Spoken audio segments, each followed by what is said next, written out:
Amados, eu quero partilhar com vocês o texto que está em Marcos, capítulo 14.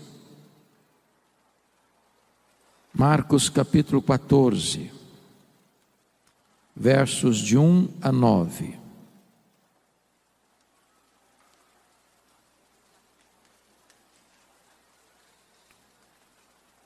Marcos 14, de 1 a 9, peço que você acompanhe esta leitura comigo. E depois mantenha sua Bíblia aberta nesta passagem, por favor. Dali a 2 dias, era a Páscoa e a festa dos pães asmos. E os principais sacerdotes e os escribas procuravam como prenderiam Jesus à traição e o matariam. Pois diziam, não durante a festa, para que não haja tumulto entre o povo. Estando Jesus em Betânia, reclinado à mesa, em casa de Simão, o leproso, veio uma mulher trazendo um vaso de alabastro com preciosíssimo perfume de nardo puro. E quebrando o alabastro, derramou o bálsamo sobre a cabeça de Jesus. Indignaram-se alguns entre si e diziam, para que este desperdício de bálsamo? Porque este perfume poderia ser dado ou vendido por mais de 300 denários e dar-se aos pobres. E murmuravam contra ela. Mas Jesus disse, deixai-a, por que a molestais? Ela praticou boa ação para comigo, porque os pobres sempre os tendes convosco, e quando quiserdes, podeis fazer-lhes bem, mas a mim nem sempre me tendes. Ela fez o que pôde, antecipou-se a ungir-me para a sepultura. Em verdade vos digo, onde for pregado em todo o mundo o Evangelho, será também contado o que ela fez, para a memória sua. Amém? O contexto desta passagem está meridianamente claro. 2 dias antes da Páscoa. E a Páscoa, todos vocês sabem, era a maior festa de Israel. Marcava a saída histórica de Israel da amarga escravidão no Egito, apontando para a cruz, onde Jesus abriu a porta do nosso cativeiro e nos livrou verdadeiramente. A Páscoa era a alegria dos judeus e o terror dos romanos. Isso porque na Páscoa a população de Jerusalém quintuplicava. E os romanos tinham medo de rebelião. É por isso que na festa da Páscoa, todo o aparato militar de Roma, que ficava em Cesareia Marítima, onde estava a casa do governador romano, se transferia para Jerusalém. Até mesmo o tetrarca da Galileia, Herodes Antipas, mudava sua residência oficial para Jerusalém durante a festa da Páscoa. Diz a Bíblia que 2 dias antes dessa festa, os principais sacerdotes, os escribas, mancomunaram, orquestraram, planejaram a prisão de Jesus, traindo Jesus, para matá-lo depois da festa, depois que o povo tivesse ido embora. Entretanto, Mateus 26, que é um texto correlato deste, paralelo deste, nos informa que Jesus, 2 dias antes da Páscoa, disse para os seus discípulos que ele seria entregue nas mãos dos principais sacerdotes e escribas para ser crucificado. Em outras palavras, quando os homens pensam que eles são os protagonistas da ação, quando os homens pensam que eles estão no controle, quando os homens pensam que eles podem orquestrar contra Deus e contra o povo de Deus, eles estão apenas cumprindo uma agenda que o próprio Deus já estabeleceu. Quem está no trono é Deus, quem tem as rédeas da história é Deus, quem toma as últimas decisões é Deus, Como nós já ouvimos nesse culto pelo pastor Jessé, quem tem a caneta na mão é Deus.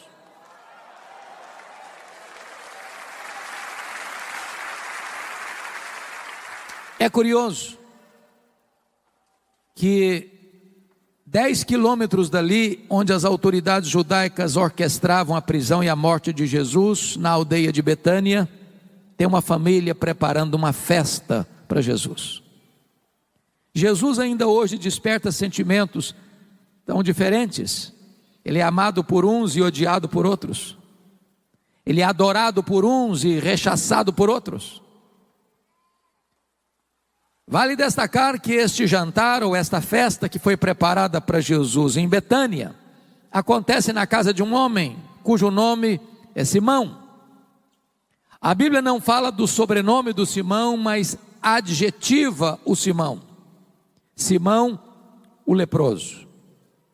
E eu faço uma pergunta a vocês: Simão ainda era leproso quando Jesus esteve na casa dele?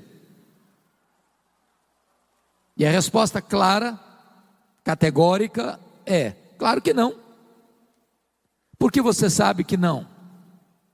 Porque se ele fosse leproso, ele não podia ficar em casa, muito menos receber alguém em sua casa. Mas se Simão não era mais leproso, por que o evangelista registra que o jantar aconteceu na casa de Simão, o leproso, e não na casa de Simão, o ex-leproso?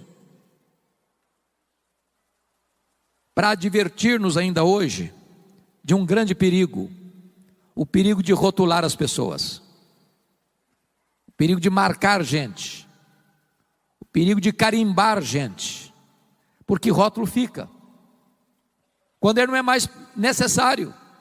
O doente foi curado, o cativo foi liberto, o perdido foi encontrado, o pecador foi salvo, mas o rótulo fica.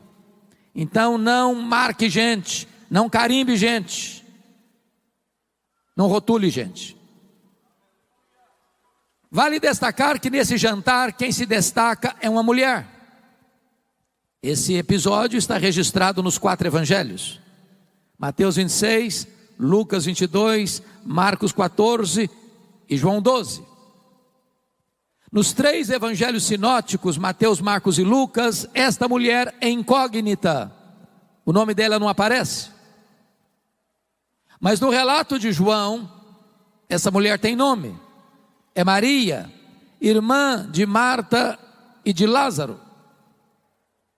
E é curioso que Maria só aparece 3 vezes nos evangelhos. A primeira vez, em Lucas 10, ela está aos pés de Jesus para aprender. Eu posso lhe dizer que a academia mais importante do mundo é assentarmos-nos aos pés de Jesus. É a melhor escola do mundo. É ali que você bebe direto da fonte. E toda vez que você abre a sua Bíblia e lê sua Bíblia, e toda vez que você escuta alguém pregando a palavra de Deus, a verdade de Deus, você está sentado aos pés de Jesus. Ele é o mestre, nós somos os aprendizes. A segunda vez que Maria aparece nos evangelhos, em João 11, e mais uma vez ela está aos pés de Jesus, agora para chorar. Seu irmão Lázaro havia sido sepultado já há 4 dias, e eu posso lhes garantir que o lugar mais importante para você e eu estarmos nas horas amargas da vida, do choro, da dor, do luto, é aos pés de Jesus. Ali estão a fonte de consolo. É aos pés de Jesus que as nossas feridas são tratadas, é aos pés de Jesus que as nossas lágrimas são enxugadas, é aos pés de Jesus que nós encontramos conforto para a nossa alma abatida. Mas a terceira vez que essa mulher aparece na Bíblia é nesse texto, e mais uma vez ela está aos pés de Jesus, agora para agradecer. E você pergunta, mas agradecer o quê?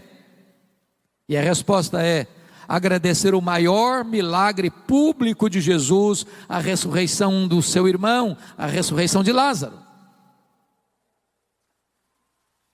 E diz a Bíblia que Jesus está à mesa, Lázaro recém-ressuscitado, estava com ele à mesa. Marta, como era seu perfil, estava servindo naquele jantar.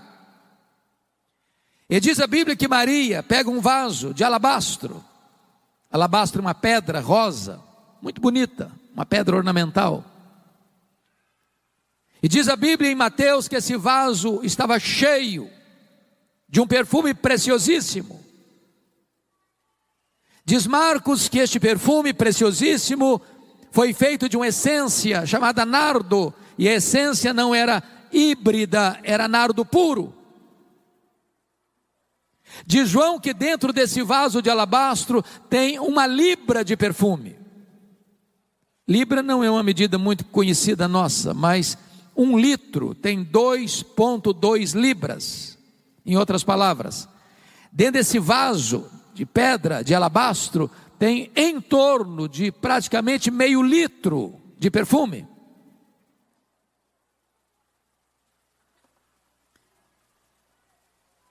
O texto diz que Maria então vem com esse vaso, e quando ela se posiciona atrás de Jesus, ela quebra esse vaso e derrama todo esse perfume, quase meio litro de perfume, na cabeça de Jesus.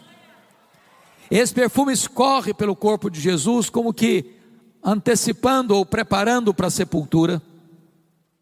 Esse perfume chega aos pés de Jesus, e diz João 12 que ela enxuga os pés de Jesus com seus cabelos. Toda a casa se enche com esse perfume, e então os discípulos, capitaneados por Judas Iscariotes, ficam irados contra Maria e dizem: isso é um desperdício, esse perfume poderia ser vendido e dar-se aos pobres. E murmuraram contra ela, molestaram-na. Mas Jesus saiu em defesa de Maria e disse: deixai-a, ela praticou boa ação para comigo. Os pobres sempre os tendes convosco, a mim nem sempre me tendes. Ela fez o que pôde, ela antecipou-se a ungir-me para a sepultura. E em verdade vos digo, em todo mundo onde for pregado o Evangelho, será contado o que ela fez, para a memória sua. E então, com base nesse texto, meus amados, eu gostaria de extrair dele 8 lições que nós aprendemos com Maria. A primeira delas está no verso 8, confira comigo, por favor. Está escrito: ela fez o que pôde. Você pode repetir essa frase comigo? Ela fez o que pôde. Toda vez que eu leio esta passagem, eu pergunto a mim mesmo: meu Deus, será que eu estou fazendo para Jesus o que eu posso? Será que eu estou fazendo para Jesus tudo o que eu posso? Porque às vezes nós fazemos, mas fazemos relaxadamente. Às vezes nós fazemos, mas não fazemos tudo o que podemos. Às vezes nós fazemos, mas não fazemos com a motivação pura. Maria fez o que pôde. Me permita ilustrar isso. Em 1723, surge na Alemanha, pela liderança de Ludwig van Zinzendorf, um movimento de oração, que durou 100 anos ininterruptamente, desencadeando na Alemanha um movimento de oração, de reavivamento e de despertamento missionário. Para vocês terem uma ideia, esse movimento foi chamado de movimento moraviano. E os moravianos eram muito pobres naquele tempo, no século XVIII. E cada 19 crentes moravianos sustentavam um missionário fora da Alemanha. Alguns deles tão pobres eram que não podiam dar nenhum valor, nenhum dinheiro, nenhuma oferta para a sustentação da obra missionária. Então, eles se vendiam como escravos para comprar a passagem de ida para os povos mais distantes do mundo, para ficarem ali o resto da vida como missionários, para levar aqueles povos à esperança do Evangelho. Quando eu escuto uma história dessa, eu me pergunto: meu Deus, e eu? Estou fazendo o que eu posso para Jesus? Estou fazendo tudo o que eu posso para Jesus? Maria fez o que pôde. E você? Está fazendo tudo o que você pode para Jesus? A segunda lição que eu aprendo com Maria está no versículo 3. Ela não só fez o que pôde, ela fez o seu melhor. Vamos entender algo importante aqui, irmãos. Esse perfume preciosíssimo não era encontrado numa loja de perfumaria naquela época. Até porque esta essência, nardo, não se produzia em Israel. Esta essência só era encontrada na cordilheira do Himalaia, de um arbusto seco, moído e transportado em lombos de camelos. Esse perfume era caríssimo e era raríssimo. Porque notem que ele foi avaliado, e o tesoureiro Judas Iscariotes, que entendia de dinheiro, lá em João 12 diz que foi ele quem avaliou esse valor. É só parar para pensar comigo agora. Em mais de 300 denários. Um denário era o salário de um trabalhador durante o dia. Ora, se ele foi avaliado em mais de 300 denários e tinha dentro daquele vaso menos de meio litro, menos de meio quilo, significa que cada grama desse perfume custava um denário. É a mesma coisa de você trabalhar um dia inteiro e no final do dia você ir lá comprar uma gota de perfume, 1 grama de perfume. Agora, me permita outra pergunta. Eu sei que todos nós gostamos de um bom perfume. Às vezes fazemos uma aventura de comprar um perfume caro. Quando você tem um bom perfume, eu pergunto a você, como é que você usa? É apenas um pouquinho, na ponta da orelha, num dia especial. E você diz assim, esse perfume tem que durar pelo menos 1 ano. Agora notem que Maria não chega e abre o vaso. Ela chega e quebra o vaso. E por que ela quebra o vaso? Porque ela está dizendo, eu não quero que sobre nem uma gota. Tudo que eu tenho e o melhor que eu tenho, eu quero colocar a serviço de Jesus. Ela fez o seu melhor.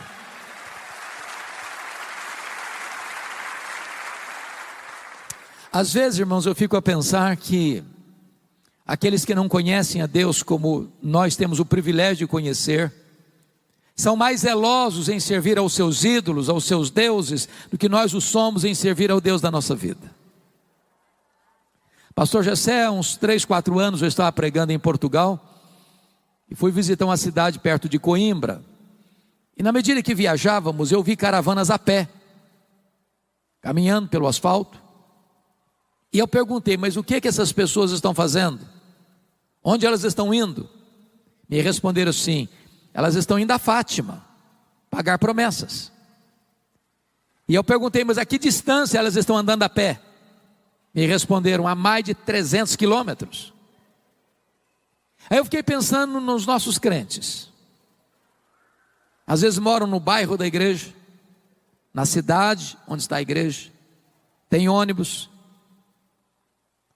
alguns lugares tem metrô, em outros tem Uber, tem táxi.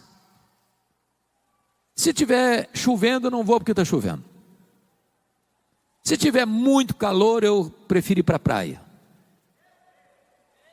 Se vai ter o jogo dos 2 times que eu mais gosto, eu dou um jeito de dar um ninjazinho e ir lá assistir. E a gente arranja desculpa. E às vezes aqueles que não conhecem a Deus e não servem a Deus como nós, são mais zelosos em servir aos seus deuses, que nós o somos em servir ao Deus da nossa vida. Pois Maria fez o seu melhor. Você tem feito o seu melhor para Jesus? Mas em terceiro lugar, Maria não só fez o que pôde, não só fez o seu melhor, mas ela fez também sacrificialmente. Se você olhar de novo o verso 3, há um fato aí, irmãos, que é incompreensível para nós na cultura brasileira. Nenhuma pessoa em sã consciência aqui no Brasil trabalha um ano inteiro para comprar um frasco de perfume. Ninguém faz isso.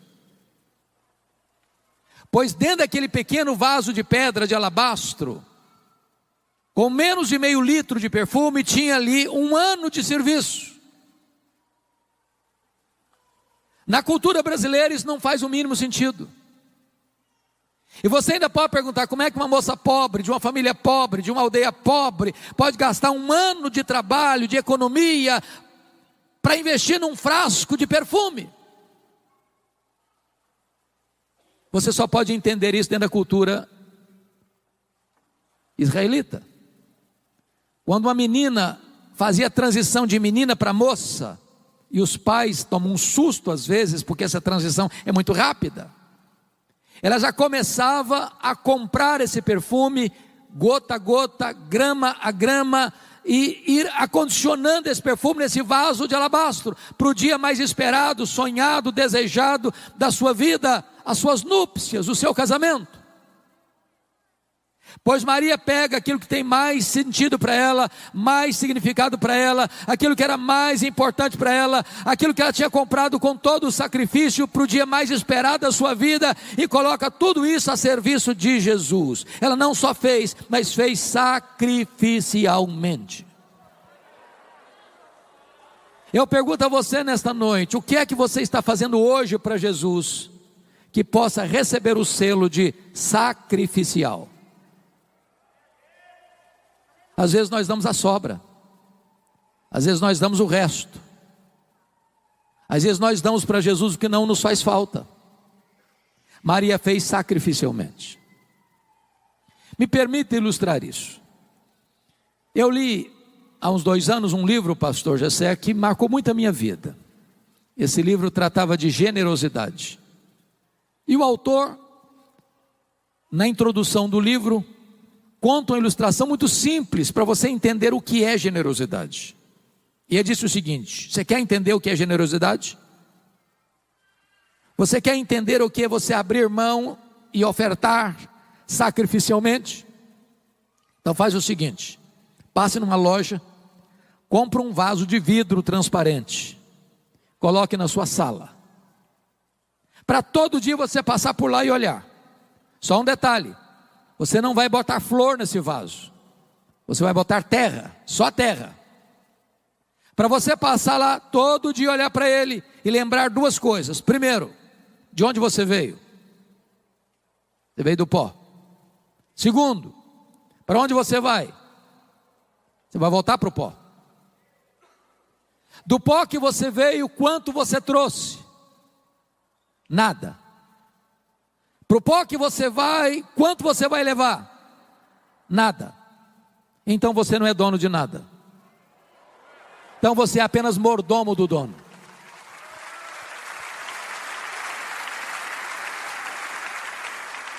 A Bíblia diz que o dono é generoso. E a Bíblia diz que você e eu somos mordomo do dono, e o que se requer do mordomo é que ele seja encontrado fiel.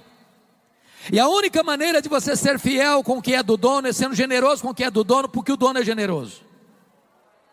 O grande problema que você e eu temos para sermos generosos é a síndrome de dono. Se é meu, é para mim.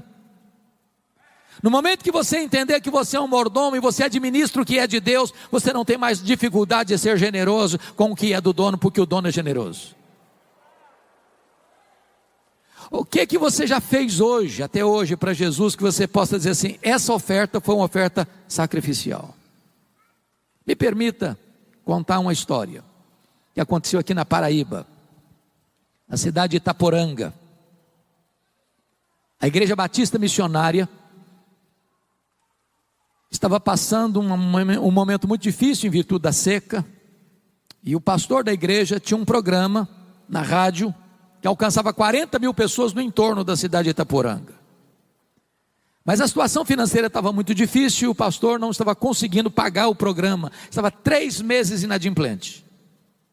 Então ele recebeu um ultimato da editora dizendo o seguinte: ou o senhor paga o programa, ou nós vamos ter que tirar o programa do ar.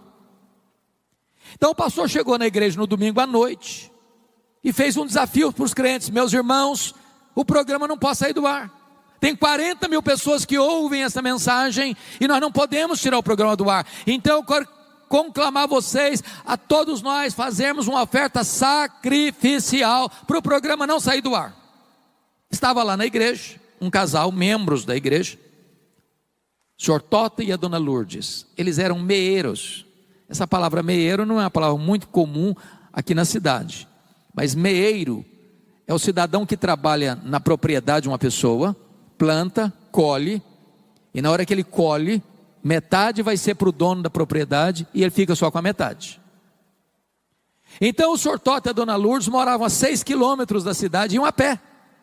Retornando para casa, o casal ia discutindo, e a Lourdes dizendo: ô Tota, você viu o apelo do pastor, o programa não pode sair do ar, nós temos que fazer uma oferta sacrificial. E o Tota dizia: mas Lourdes, lá em casa não tem dinheiro. Não, mas nós temos que ajudar. Mas Lourdes, fazer o quê? Não tem dinheiro lá em casa, vão dar o quê? E a conversa vai rolando, e eles estão quase chegando em casa, e a Lourdes diz: olha Tota, então vamos fazer o seguinte, nós não temos dinheiro mesmo, mas lá em casa tem um terreiro com muitas galinhas, e o melhor que tem lá é o galo, então nós vamos dar o galo. Tá bom, você quer dar o galo, vamos dar o galo, pronto. Segunda-feira de manhã, a Lourdes bota o galo debaixo do braço, 6 quilômetros a pé para a cidade, toca a campainha na casa do pastor, ele veio atender, e a Lourdes disse: hoje, pastor, eu vim trazer minha oferta sacrificial para o programa não sair do ar. Entregou o galo para o pastor. O pastor deu um sorriso amarelo, agradeceu, fechou a porta e pensou: meu Deus, o que eu vou fazer com esse galo? Pensou: vou fazer uma rifa. Não, rifa não combina com crente. Pensou, resolveu botar essa história na internet. Domingo de manhã, pastor Jeremias Pereira, que esteve aqui recentemente, leu essa notícia na internet. Deus tocou o coração dele. Ele chegou na igreja domingo de manhã e disse: meus irmãos, tem uma igreja em Itaporanga, no interior da Paraíba, que tem um programa que não pode sair do ar, então nós vamos levantar uma oferta agora para ajudar aquele irmão a pagar o programa. Levantaram uma oferta que correspondeu a 2 anos de programa. Ligaram para o pastor: fica tranquilo que o programa está garantido por 2 anos. O próprio pastor Jeremias está pregando lá no Canadá, uma igreja de um grande amigo, conta a história da mulher do galo. Levantou um empresário e disse: meus irmãos, quero saber se a dona Luz está precisando de alguma coisa. A casa dela tem energia, mas não tem geladeira, não tem um fogão para ela fazer algumas coisas mais especiais, fazer um chup-chup para vender, essa coisa toda. Falei: então estou mandando dinheiro para comprar geladeira, para comprar o que ela precisa. Pastor Jeremias está pregando uma outra igreja, levanta uma pessoa e diz: eu quero saber essa terra. Ué, não precisa ser meieira mais não, vamos comprar a terra vai ser dela. Vão comprar a terra, vão passar a propriedade no nome dela, a escritura no nome dela, ela vai ser proprietária, não vai ser meieira mais. Comprar a terra, passar a escritura no nome dela. Está pregando outra igreja, levanta o irmão e diz: eu quero saber como é que é essa terra, se ela está produzindo direito, se precisa mandar um engenheiro agrônomo lá, se cavar poço artesiano, se precisa irrigar essa terra, trabalhar essa terra para produzir, e fizeram isso. Está pregando uma igreja em Nova York, levanta o irmão e diz: eu quero saber se a casa da dona Luiz é uma casa boa. Não, a casa é humilde, uma casa simples, tem energia, tem geladeira, tem isso, tem aquilo, mas a casa é muito simples. Então derruba tudo, vamos construir uma casa grande, de alvenaria, bonita, confortável, mobiliar, fazer tudo que ela precisa. Um repórter da Christianity Today escuta essa história em Nova York, pega um avião, desce em João Pessoa, pega um carro, vai a Itaporanga e faz uma entrevista com a dona Lourdes. E essa história da mulher do galo percorreu o mundo inteiro. Porque uma mulher, um homem, meieiros, deram uma oferta sacrificial, sem esperar nada em troca. Não é barganha, não é troca. É o coração generoso.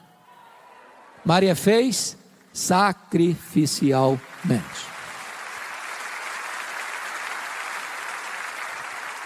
Quarto lugar, Maria fez apesar das críticas. Eu sou pastor há 40 anos e eu confesso a vocês que eu nunca vi uma pessoa se levantando para fazer a obra de Deus sem enfrentar críticas. Quem tem medo de críticas não serve a Deus. Quem tem medo de críticas está mais interessado no aplauso dos homens do que na aprovação de Deus. Maria enfrentou 3 críticas. Confira comigo o verso 4. Indignaram-se alguns entre si e diziam: para que esse desperdício de bálsamo? Quem são esses alguns aqui? Os discípulos, que deviam estar felizes com a atitude dela, imitando o exemplo dela, estão indignados contra ela. Mas eles não estão indignados com o que ela fez, não. Eles estão indignados para quem ela fez. Se fosse para os pobres, tudo bem, mas para Jesus, não, aí é demais, aí é um desperdício. Se você fizer a obra de Deus, você vai causar indignação em muita gente. A segunda crítica que ela recebe está no versículo 5, confira aí. Porque este perfume poderia ser vendido por mais de 300 denários e dar-se aos pobres, e murmuravam contra ela. Agora não é mais indignação, é murmuração. É bem verdade que esse negócio de murmuração está acabando nas igrejas, né, irmãos? Ele não murmura mais, né? Mas vejam vocês, eles não estão murmurando, eles estão murmurando contra ela. É curioso que João 12 relata que é Judas Iscariotes quem puxa essa fila da murmuração contra Maria, e é nesse contexto aqui que a Bíblia diz que ele era ladrão. Ele não estava interessado em ajudar pobre, coisa nenhuma, ele estava interessado em embolsar essa grana. E ele fica muito irritado com Maria, porque ele é avarento, ele ama o dinheiro. E quando ele vê Maria de maneira tão generosa, de maneira tão sacrificial, oferecendo para Jesus algo que tem um valor tão grande que ele podia e queria embolsar, mas ela oferece para Jesus, isso provoca nele indignação e murmuração. E é desse jantar que Judas Iscariotes sai e vai para Jerusalém nas caladas da noite para vender Jesus e trair o seu mestre. Mas a quarta crítica que Maria enfrenta está aí no versículo 6. Mas Jesus disse: deixai-a, porque a molestais.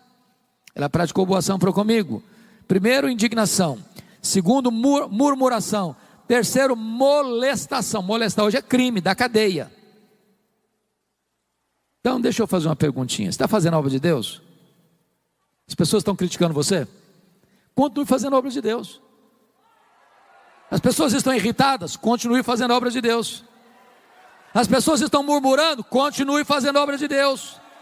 As pessoas estão molestando você? Continue fazendo a obra de Deus.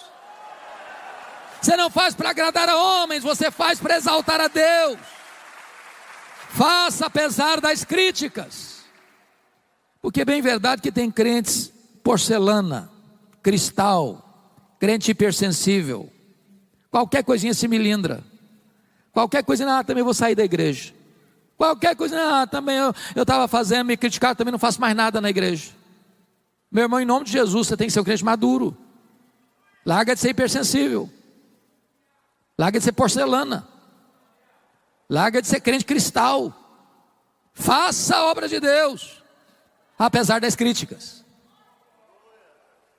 Mas em quinto lugar, Maria fez só para agradar a Jesus. É o texto de João 12 que nos relata isso, porque só João nos relata esse fato, que Maria enxuga os pés de Jesus com os seus cabelos. Você pergunta, na cultura brasileira, o que significa isso? Resposta: nada, nada, só um ato de humildade. Porém, na cultura israelita isso era um escândalo. Uma mulher não soltava os cabelos em público. Mas por que Maria fez isso? Meus amados irmãos, há momentos na vida que quando você ama Jesus, o seu coração transborda de alegria e de gratidão por Jesus. Você não consegue ficar muito preso dentro de determinadas cercas culturais, de etiquetas sociais. Você acaba transcendendo. Maria não está preocupada o que vai pensar o Judas, o que vai pensar o Tomé, o que vai pensar o Mateus, o que vai pensar este, pensar aquele. Ela não está medindo palavras, ela não está medindo atitudes e gestos, porque ela está melindrada com o que um vai falar, o que o outro vai dizer, o que o outro vai pensar. Não, ela só tem um vetor que governa a vida dela, é agradar ao Senhor Jesus. Às vezes nós ficamos cheios de dedos, às vezes nós ficamos melindrados demais, agradando um, agradando a outro, agradando aquele outro, e a gente acaba desagradando a Jesus. Eu não estou dizendo a você que você e eu temos liberdade para sair aí desagradando as pessoas, não. O que eu estou lhe dizendo é que o vetor que deve governar a nossa vida é só agradar a Jesus.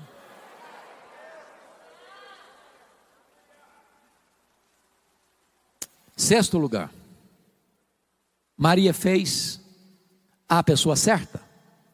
Confira comigo os versos 6 e 7. Versículo 6, parte B, diz: ela praticou boa ação para comigo, porque os pobres sempre os tendes convosco.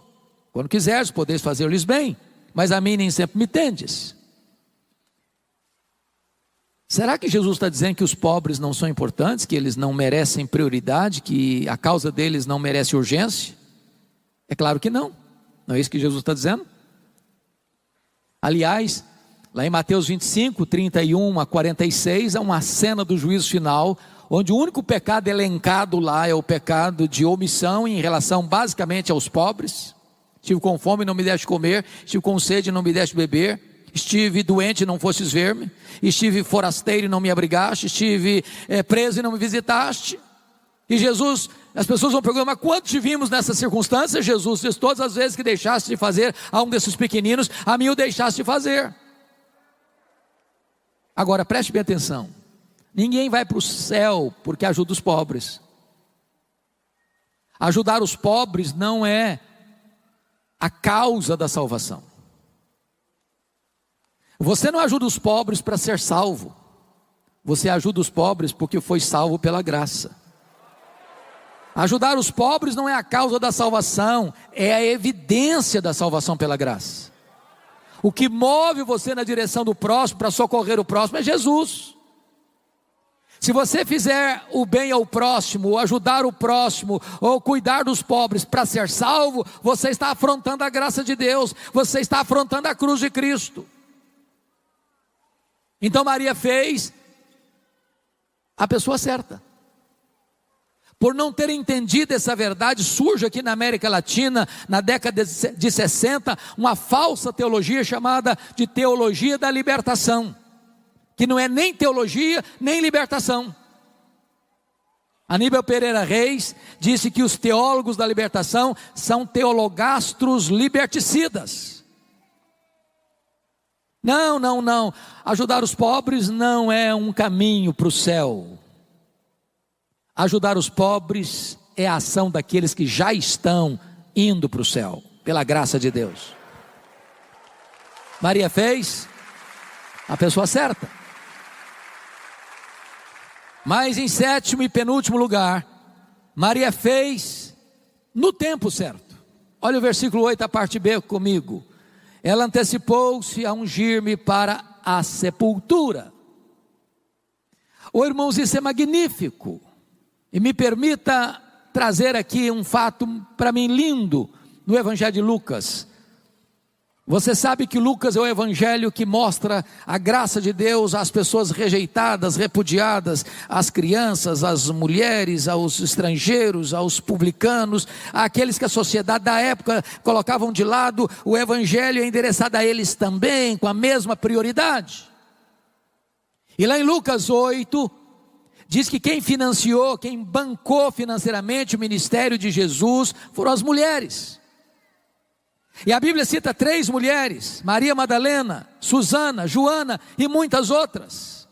Quando Jesus fazia o seu trabalho itinerante pelas cidades da Galileia, e haviam 204 cidades só na Galileia, de cidade em cidade, e as mulheres iam bancando, passando Pix, fazendo transferência, cuidando da logística. Agora, preste atenção comigo.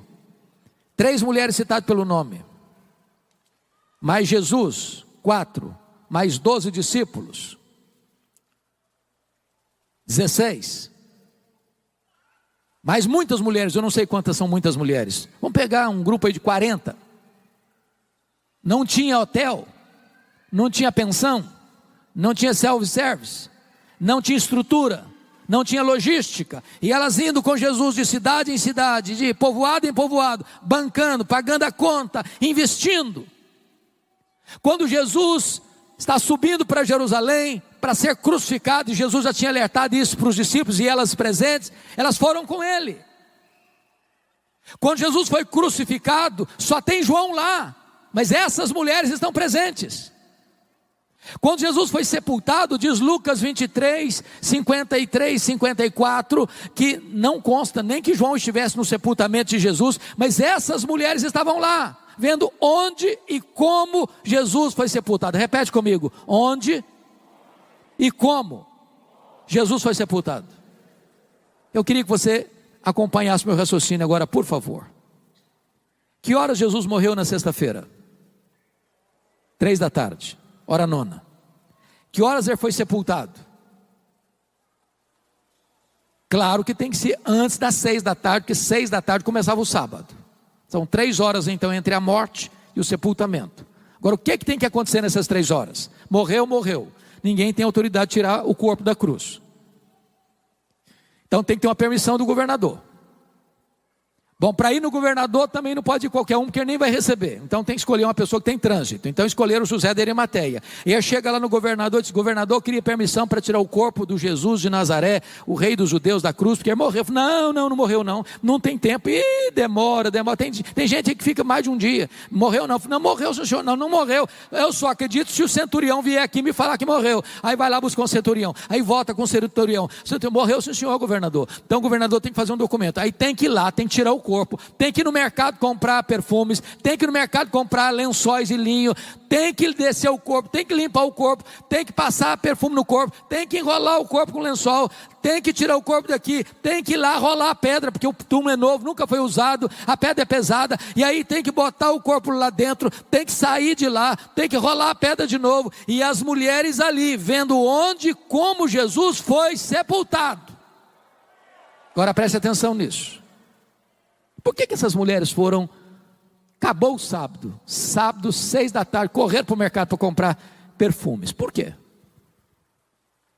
Embora haja um silêncio do texto, e eu fico imaginando, pensando, meditando: meu Deus, por quê? Por quê? Por quê?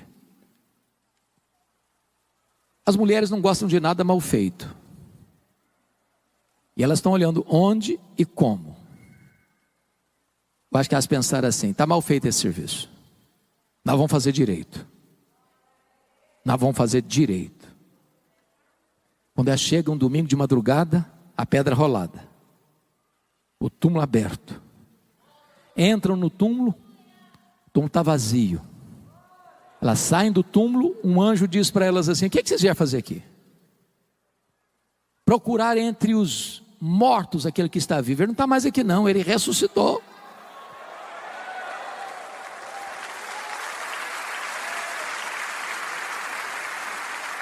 Mas sabe o que o anjo está dizendo para essas mulheres? Vocês fizeram muito por ele, bancaram o ministério dele, mas uma coisa vocês não fizeram: vocês não anteciparam a ungir o corpo dele para a sepultura. Agora não está precisando disso mais não, agora não precisa mais desse perfume não. Qual a lição que eu aprendo aqui? Tem coisas na vida que ou você faz agora, ou você faz hoje, ou você nunca mais vai ter chance de fazer. Faça no tempo certo. Aquela conversa, aquele encontro, aquele acerto, aquele conserto, aquela decisão, aquela reconciliação, aquela restauração, aquele socorro que você vai enfiar a mão no bolso e ajudar a pessoa que está precisando de ajuda. Faça hoje, para você não chorar a dor do remorso amanhã. Há uma coisa que me choca muito, pastor Gessé, na cultura brasileira: são os nossos funerais. Eu nunca vi ninguém receber tanto elogio quanto os defuntos. Nunca vi. É uma rasgação de seda em cima do caixão que não tem mais jeito. A grande pergunta é: será que aquela pessoa escutou algum desses elogios? Porque depois que morre não fica mais consolado em receber elogio não. E tem gente tão espiritual que você fica até meio chocado. Não, pastor, esse negócio de elogiar é um perigo, porque vai levar a pessoa a ficar vaidosa. Meu amado irmão, o que a Bíblia proíbe é a hipocrisia. A palavra boa, na hora certa, com a motivação certa, é um bálsamo no coração. Então não espere a pessoa morrer para elogiar não.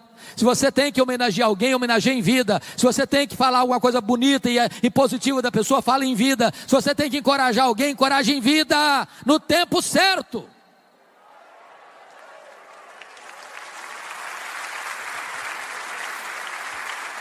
Mas a outra coisa que me choca na cultura brasileira, irmãos, é que defunto recebe mais flores do que gente viva. Mas não dá para entender isso. Eu fui num funeral certa feita, eu contei 86 coroas de flores. Tiveram que contratar um caminhão só para levar as flores. E eu fiquei do lado olhando, pensando, meu Deus, coitado do defunto, não consegue tirar um botão de rosa mais. Para que tanta flor para ele?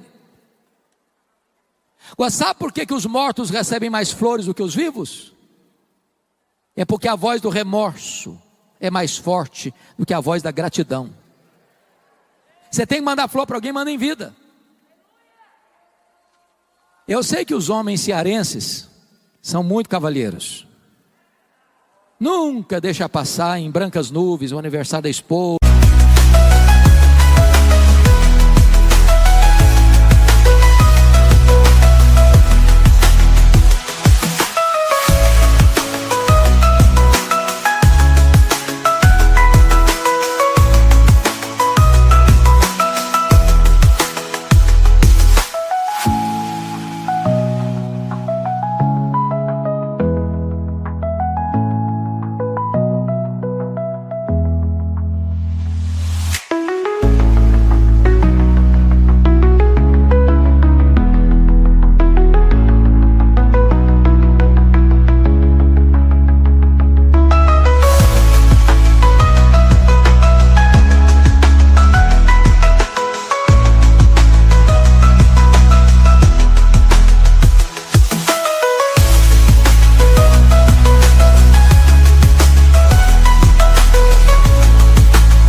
Aniversário de casamento, não é verdade? É uma coisa maravilhosa. Mas é provável também que haja algum que seja assim, mão de vaca, sabe? Nunca comprou um buquê de flores para a esposa. Agora deixa eu dizer uma coisa para a irmã. Se você for na frente, e por ir na frente eu estou dizendo morrer antes dele, você que nunca ganhou um buquê de flores, vai ganhar uma coroa. E grande, hein? E ele nem vai pedir desconto na floricultura. Você tem que dar flor para alguém, dê em vida. E depois que morre, não fica nada consolado com esse negócio de receber uma coroa de flor, ou 50 ou 86. Faça no tempo certo. Último lugar, 8º lugar. Maria fez, vamos repetir as 7 primeiras? Maria fez o que pôde. Maria fez o melhor. Maria fez sacrificialmente. Maria fez apesar das críticas. Maria fez só para agradar a Jesus. Maria fez a pessoa certa. Maria fez no tempo certo. Mas em último lugar, Maria fez com reflexos para a eternidade. O versículo 9 diz que Jesus afirmou: em verdade vos digo, em todo mundo onde for pregado o evangelho, será contado o que ela fez para a memória sua. O que Maria fez numa casa pequena, numa vila pequena, há mais de 2000 anos, ou há 2000 anos, está sendo trombeteado dos outeiros da história, nos ouvidos do mundo. E hoje, 11 de março de 2022, a profecia de Jesus se cumpre mais uma vez, no templo sede da igreja Canaã, em Fortaleza, Nordeste, Brasil.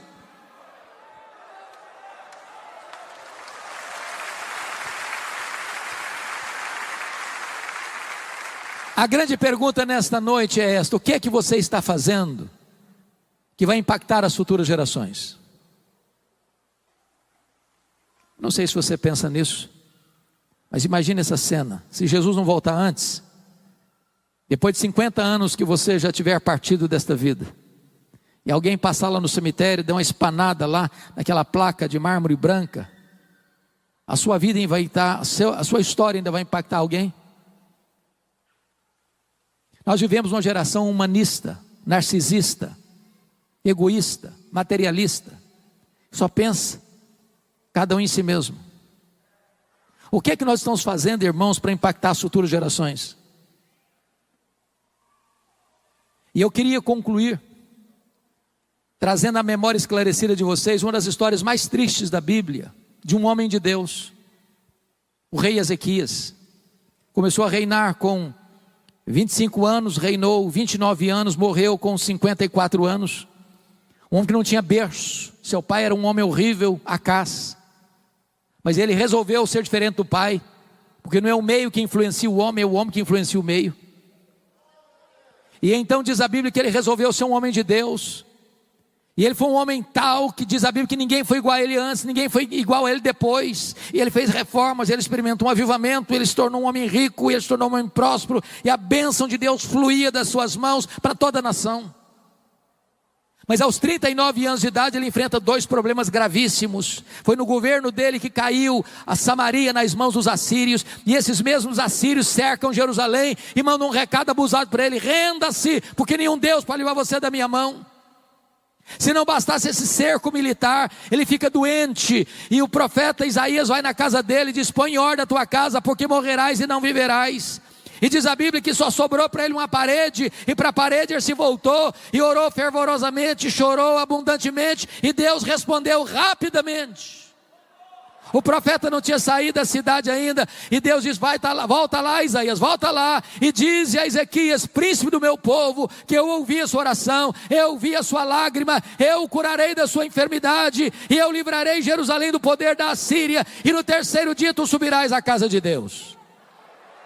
O milagre foi tão grande, que lá na Babilônia, um novo império que surgia, escutou-se esse milagre, e o rei da Babilônia manda uma comitiva diplomática a Jerusalém para visitar Ezequias, para oferecer presentes para Ezequias. E quando essa comitiva chegou, Ezequias abriu os seus tesouros, abriu o seu palácio, mostrou toda a riqueza, toda a glória, toda a fortuna, todo o poder, todo o sucesso do seu governo, e não deu uma palavra sequer de exaltação a Deus, que foi mal aos olhos do Senhor.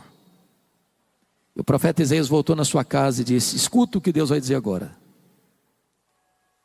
Essa Babilônia vai se tornar um grande império e vai voltar, e vai saquear tudo que vocês ajuntaram, tudo, vai levar tudo embora. E tem mais: dos filhos que tu gerares serão levados cativos. E tem mais: esses filhos vão ser feitos eunucos. Sabe o que significa isso? Esses filhos vão ser castrados, não vão poder gerar. Isso aqui é uma tragédia maior que essa. Sabe qual foi a resposta do rei para o profeta? Boa é essa palavra. Bom, você não entendeu o que eu falei. Estou falando que a Babilônia vai saquear tudo, eu estou falando que os filhos vão ser escravos, eu estou falando que os filhos vão ser castrados, e você vem me falar que boa essa palavra. Você ficou louco, você perdeu o juízo. O rei justificou: boa é essa palavra, porque eu terei paz nos meus dias. Quando isso acontecer, eu já bati as botas. Quando isso acontecer, eu não estou mais aqui para contar a história. Na verdade, sabe o que ele está dizendo? Me perdoe da expressão: depois que eu morrer, eu não estou nem aí, que se dane as futuras gerações. Lamentável. Lamentável. Quero dizer para você, meu irmão, que nós precisamos cuidar das futuras gerações, cuidar dos nossos filhos, cuidar dos nossos netos. Como o pastor Gessé orou aqui hoje, nós não geramos filhos para a morte, nós não geramos filhos para o cativeiro. Os nossos filhos são herança de Deus. Nossos filhos são filhos da promessa, e nós não vamos abrir mão deles, e nós vamos lutar por eles, e nós vamos orar por eles, e nós vamos jejuar por eles, e nós vamos chorar por eles, e nós vamos clamar aos céus por eles, para que eles sejam cheios do Espírito Santo, para que a igreja que está vindo por aí seja mais forte do que esta, para que a igreja dos nossos filhos e dos nossos netos seja uma igreja mais comprometida com a palavra de Deus, porque hoje nós estamos vivendo também para influenciar as futuras gerações. O que estamos fazendo hoje vai reverberar e vai trazer impacto nas futuras gerações, para que elas conheçam a Deus e andem na presença de Deus.